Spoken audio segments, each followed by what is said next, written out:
Hi all, இந்த வீடியோஸில் essential ஆயிலை எப்படி செக் பண்ணி வாங்கணும் அப்படின்றத பார்த்துடலாமா?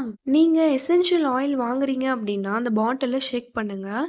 ஷேக் பண்ணதும் இந்த மாதிரி பபிள்ஸ் வந்து ஃபார்ம் ஆகும். பபிள்ஸ் ஃபார்ம் ஆனது உடனே வந்து எல்லா பபிள்ஸுமே வந்து உடஞ்சிரும். ஸோ இப்படி இருந்துச்சு அப்படின்னா அதுதான் வந்து பியூரான எசென்ஷியல் ஆயில் அப்படின்னு சொல்லிட்டு நீங்கள் ஃபைன் பண்ணி வாங்கிக்கலாம். இந்த மாதிரி பாட்டில்ஸை நீங்கள் ஷேக் பண்ணுறீங்க, பபிள்ஸுமே ஃபார்ம் ஆகுது. பட் ஆனால் அது ரொம்ப நேரத்துக்கு பபிள்ஸ் நிற்குது அப்படின்னா, ஸோ அந்த ஆயில் வந்து ஃபேக்கான ஆயில். அதில் ஏதாவது கலப்படம் இருக்குது அப்படின்றத நீங்கள் இது மூலமாக தெரிஞ்சுக்கலாம். பட் இப்போ நிறைய பேர் என்ன பண்ணுறாங்க அப்படின்னா, ஸோ இந்த மாதிரி நம்ம இந்த மாதிரி செக் பண்ணி வாங்கினாலுமே அது வந்து ஃபேக் ஆயில்ஸாக தான் இருக்குது அப்படின்னு சொல்கிறாங்க.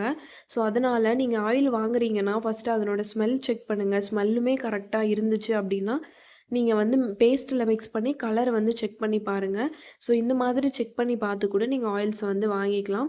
பட் மேக்ஸிமம் வந்து இந்த மாதிரி பபிள்ஸ் செக் பண்ணி தான் வாங்குவாங்க. பட் இப்போ அதுவுமே ஃபேக்காக இருக்குது அப்படின்னு சொல்கிறாங்க. ஸோ ஆயில் வாங்கும்போது எப்போவுமே செக் பண்ணி கரெக்டான எசென்ஷியல் ஆயிலாக சூஸ் பண்ணி வாங்கிக்கோங்க.